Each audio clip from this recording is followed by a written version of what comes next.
when I was here, we played in the center of campus, Pollock Fields. It was a grass field. We played field hockey and lacrosse there. When I came back to coach, our field was up by the Flower Gardens where the law school is.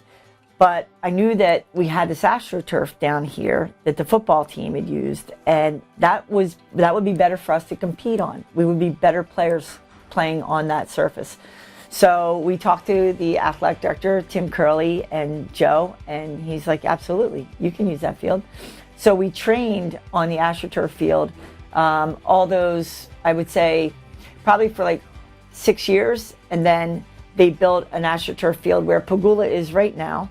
So we moved up there. We had our own AstroTurf there. Then the Pagula facility was rendered up. I think Crawford might have put Pagula together. So that was going to be Pagula's home. So they moved us beside Pagula, gave us a new AstroTurf field. So we moved there. And in 2010, I said to Tim Curley, we need a stadium. We need a stadium. You know, this is what we need to attract recruits, but this is what we need as a statement for even women's sports. You know, the challenge we had is that we don't have a male counterpart. You know, it's not like softball, baseball. Baseball has a stadium, softball has a stadium. Men's and women's soccer can share a stadium. Men's and women's lacrosse. So we're looking to put a stadium up, but it's really on us to help fundraise and hopefully get support from the university, which Tim was all about. So that's when we reached out to Crawford in 2010, and I'll never forget talking to, I think, Dave and Joe, and they said, came here, they sat down with me and they said, describe your dream field for us. Just describe what you want your stadium to look like. And I said, you know what? We're really a jeans and hoodie school here. It doesn't need all the bells and whistles. It needs to be something that's classy. That's what we are here at Penn State. We're very classy.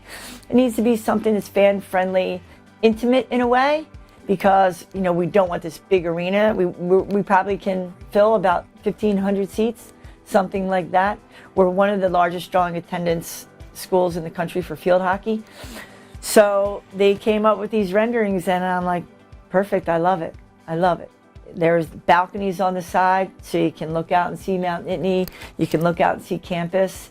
We had a viewing area inside when the weather was bad, or if we wanted to have some, you know, social events in there. We had a nice little seating area, and it had, you know, it wasn't overly expensive. But we were also in the phase of putting together the scoreboard, the fencing project, and at that point, the stadium itself was really part 3. We got the video board. Part 1, we got the fencing and the surroundings enhanced, part 2. So now we really wanted to fundraise hard for the stadium. That was our next project. So it was, I think, probably 2018 that we did the next rendering. So we got some donors, you know, in on it, and the university was like, all right, let's move forward with this. So in, I think it was February, it might have gone out to bid.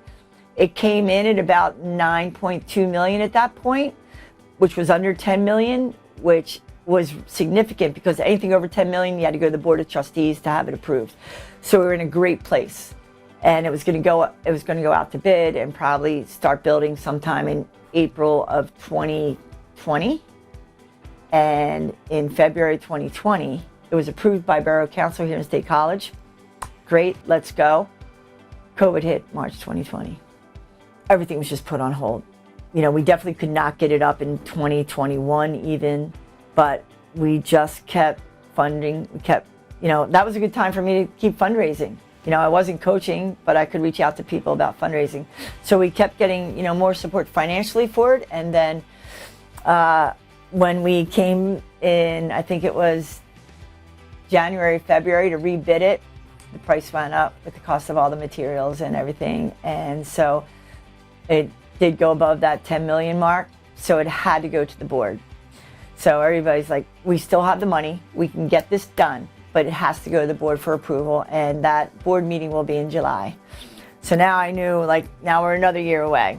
I'm gonna keep coaching, I'm gonna get this stadium done. And so in July, I kept hearing the board meeting was July 21st. Everybody's like, hey, I've been talking to board members, we have a new AD.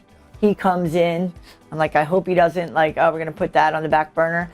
Pat, what do you think about the stadium? He's like, Char, it's done. It's done. We're getting it done. Sandy has it. It's done. I go, well, it has to be approved by the board. He's like, they're going to get it done. We're going to get it done. And so I was recruiting Virginia Beach. I couldn't get on Wi-Fi to Zoom the board meeting. I had my phone. I'm trying to get on Zoom on my phone. I'm probably the most technically challenged 64-year-old in the country, or coach. I couldn't get on. I called Lynn, my AD. I'm like, Lynn, I can't get on. I don't know the password. She said, okay, I'll text you the password. She texts me the password, trying to get on. Finally, I get on. I missed the announcement. My phone started blowing up. Congratulations. I was like hyperventilating in my car. I was crying and hyperventilating. It's happening. It's going to happen. We're going to get the stadium. And I just was like, I can't even believe this is happening. And so me, my friends, Lynn, the AD, called me. And I called our top donors and I'm like, thank you so much. It's happening. It's going to happen. It took me about like 2-3 days to stop being like so grateful and so overwhelmed and just feeling that something was achieved, something was going to be accomplished. And so now it's like, is it really going to happen? Is it really going to happen?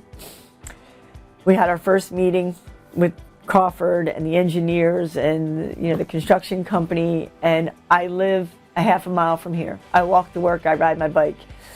And I remember walking to work one day during preseason, and they had little flags over by where the bleachers were, and I'm like, I think it's gonna happen. I come back 2 days later, they're cutting trees down. Like, I think it's gonna happen. And then big crane is taking the bleachers out of here, and I'm like, it's happening. And it's so fun for the players to watch this, the alums to come back and to see the construction. It's a reality. It's getting done. So it's just like, again, so grateful to so many people, to Tim Curley, to Sandy Barber, to Pat Kraft, to Neely, to the board, to our alums, our donors, just my staff, LB and Laura, and just so many people that have been a part of this project. I can't thank Crawford enough. They nailed my vision. It's so classy. I will forever be grateful to them, and I will pump them as the best architect company for building a stadium. They're just amazing. Because we had Crawford, and when the new administration came in, and they had another architect company, didn't work for me. I said, please, can I go back to Crawford? They know me, they know us. Like, yeah, you can. And then that's where we are here today. And it's, it's not just that this is a company. They become your friends. They look into your soul. They get to know you. And that's the reflection of the stadium. It's who we are at Penn State, exactly who we are. And I think that, when people see the groundbreaking ceremony today and they see the renderings, and what I love about it is I had a part in it. Char, what do you think about your team room? I remember saying, hey, why don't we make this a pocket door? Joe's like, that's brilliant. I'm like, yeah, I'm just a phys ed major, but I think this might be an easy way to go in and out of the training room. But the fact that, they kept me involved the whole time, and I'm still involved. I go to meetings every other Tuesday, and I'm really looking forward to watching this thing go up.